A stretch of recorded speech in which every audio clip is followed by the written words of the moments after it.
Testing, 1, 2, 3. The date is September 10th, 2025, and I am making this as an attempt to record an experiment. I have recently become interested in creating a tulpa. As far as I know, there are no detailed videos showcasing the tulpa creation process, so let this be the first. Even though a tulpa exists only in thought, I will try my best to supplement this with footage that adequately describes my experience.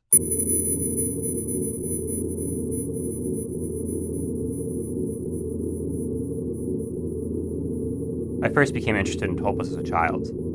I had many imaginary friends as a kid, but these were more like characters I would picture participating in certain storylines I would often revisit.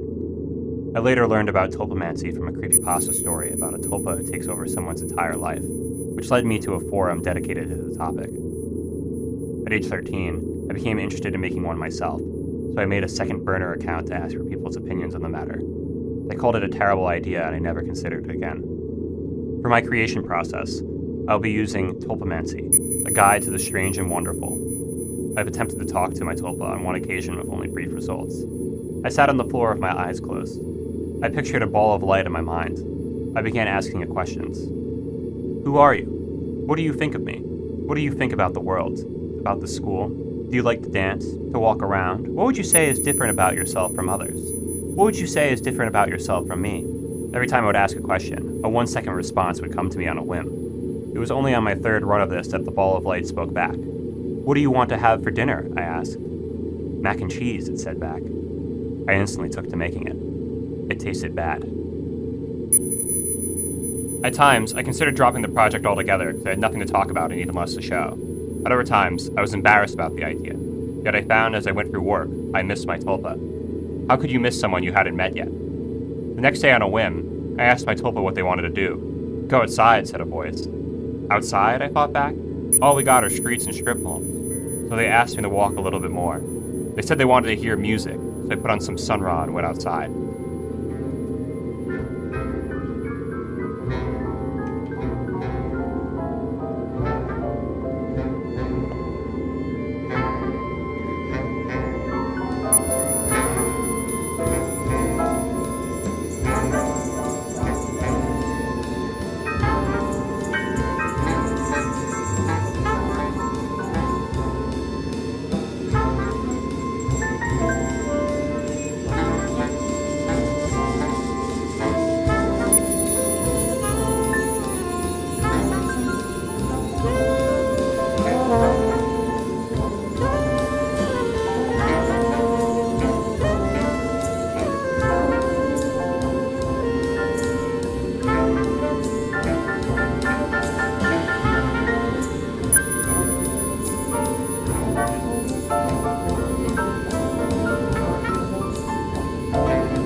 Back to my apartment, I began to listen to my entire collection. Do you like this? I would ask. How about this? I pictured a disembodied version of myself asking the questions, the image of my detached body somewhere in my mind. At some point, when Laraaji came on, I was singing with them. Jaya, Jaya, Rama. Jaya, Jaya, Rama. Jaya, Jaya, Rama. Jaya, Jaya, Rama. This is how it began. We'd go walking every night to a new album and talk the entire time. First about music, then about everything. She loved the Beach Boys. They're fun, she would say, but also emotional. She hated cops. Always watching us, always disturbing our walk. I began to alter my walk in accordance to her.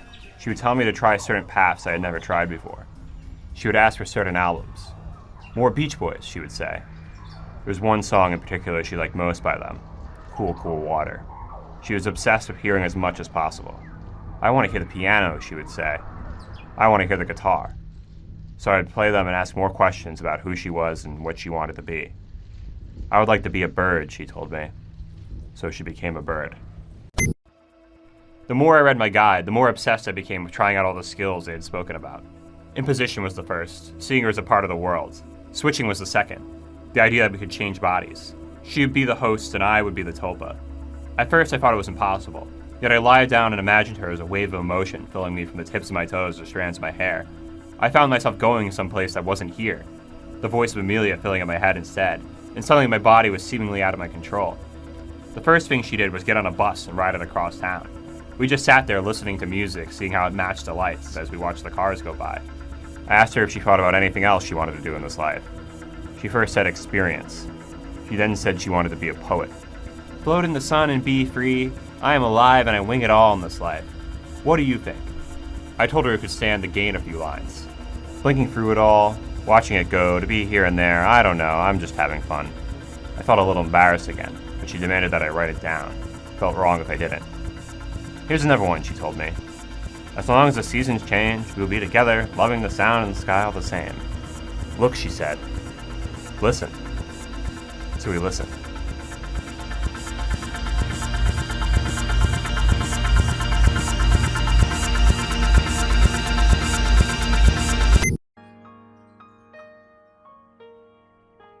By October, I found that we were switching to each other more and more often. With the way classes were going, I found it difficult to find opportunities to talk with her directly, so I'd have her take over random activities, from exercises to more walks to writing at night. When I asked her to comment on this, she said she still had so much to say, so much to be. Despite that, I've still been trying my best to secure jobs after college, a position at a publishing company. I often fear that somehow focusing on the imaginary will cost me. Every time I worry I'm just tricking myself. Amelia would appear while I'm on the computer, and I'll ask her what she plans to do, and she would say nothing. She said that she was happy. Every now and again we would talk about dissipation. I feared offending her, but she always knew how I felt, so there was nothing to worry about. I wondered if there would be a day that I would have to leave her behind for the rest of my life. We had gone without speaking for weeks at a time. The last time we talked, we got into our first fight. I had fallen behind on work for my internship. I thought to relax myself, I would go smoke, but I found that I was wandering around in a confused haze. I'm sorry, I would say. I'm letting you down. That isn't true, she would say back. I told her I couldn't force her to live my life, that I someday wouldn't be able to talk to her anymore. And I'd still love you, she said in response. The words scared me, yet it was true. I did love her, even if she wasn't real. Yet I knew my life would only become more autotomized, and I would only provide less and less to her back. There's always space between the lines, she said. I made her a promise. I told her I needed everything in my life to be stable first. Then there would be time for us. I told her that whenever I wanted to see her, I would visit her in the clouds of our minds, the special place the two of us had created in our sleep. Then I'll see you there, she said. And that was that. For a moment, I thought I had lost it for good, that this was permanent, that there would always be another voice in my head that wasn't mine. But she faded, and soon I could not call her the way I once did. She had gone back to being an idea, not a person, a concept I had come to take for granted. I would see a bird and see her image, but she couldn't speak, couldn't move, couldn't attempt to tell me poetry. I saw her 2 more times after that, once while I was asleep. I had awoken when it was still dark out and found that I was in a state of sleep paralysis. Amelia was hovering in the air above me, smiling. Hey, I tried to tell her. She told me not to worry, and then I drifted back to sleep.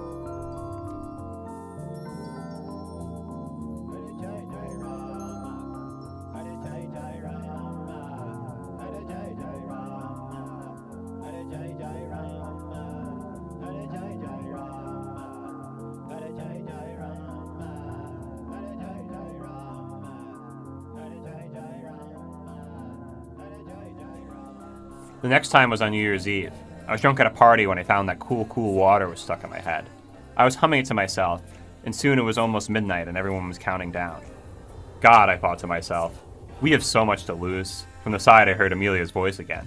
Oh, Joe, she said, we have so much to gain. I smiled. I had already begun to miss her. Happy New Year, we said to each other, and then she was gone again. I do not intend to make any more entries in the series. I hope you learned something, whatever that might be. To all Tulpamancers out there, I wish you and your Tulpa a lovely life together. Good night.